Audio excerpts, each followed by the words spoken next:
You know exactly who I'm talking about. When you read this title, there was someone who immediately popped into your mind. Someone you may be having doubts about lately or wondering whether or not you should still be pursuing this relationship. But if you feel like God has been telling you to ditch it and to let it go, let's talk about it before you do. Hey guys, my name is Dami and I am a faith-based content creator with a passion for helping other women, college students, and believers like myself grow in our walk with the Lord. So we all know that we're bound to face tension sometimes within our relationships, and that is completely normal. But sometimes there's this extra layer of discomfort and conviction from the Lord when He is telling us this is no longer something we are meant to be pursuing. So today I'm going to share 3 reasons with you why God could even be coming for this relationship in the first place. Why He could be telling you that you are not meant to pursue it anymore. So the first reason why God may be trying to dismantle this relationship is because y'all are only friends because of close proximity. I've had plenty of friends in high school who, despite the fact that they were in no way helping me grow in my faith, I still kept around because they were close to me, they were easily accessible, and it was better than being alone. But y'all, these were not even good friends. Like, they were the kind of people who I knew were talking about me behind my back. They were never really happy for me when I succeeded. They were the jealous kind of girls, the hater kind of friends, okay? But for some bizarre reason, I was still content with the bare minimum that they were giving me. And you know what I was doing? I was settling. But that is so problematic because if you create this habit of settling within your friendships,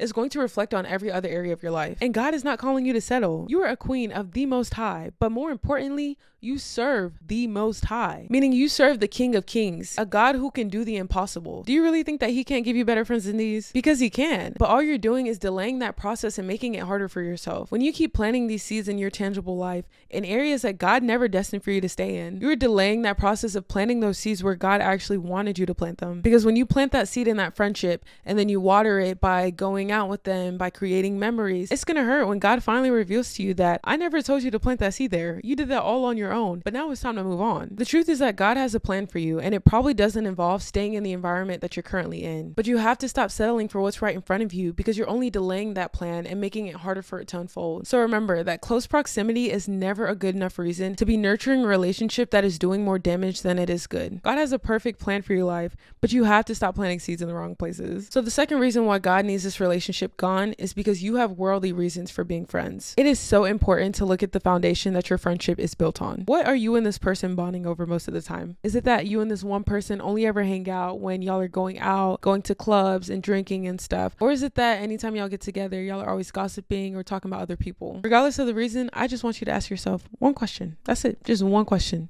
Is it harder for me to be holy around them? This question is all you need. It will literally tell you whether or not this relationship is worthwhile or if it's not. Because as we know from Proverbs 27:17, iron sharpens iron. So at some point, you have to mature and realize that you guys are sharpening something within each other. But clearly, God recognizes that what this person may be sharpening inside of you is not helping your faith. It's not helping you grow closer to Him. But it's up to you to recognize that for yourself as well and to decide whether or not you're going to keep fighting against it or accept it. And finally, the last reason why God is pulling you away from this person is because there are issues within you that need to be addressed. You probably pray this prayer a million times to God. You've said, God, heal my heart, make me a new person. I don't want to keep living this lifestyle. I'm ready to change. And God keeps trying to respond, but you are way too distracted and you have way too many things in the way. And you know what one of those distractions may be? A specific person. You can see this in one of 2 ways, or maybe even both. The first way is overdependence. This is where you are way too clingy and way too dependent on somebody to the point where you can't even function without them.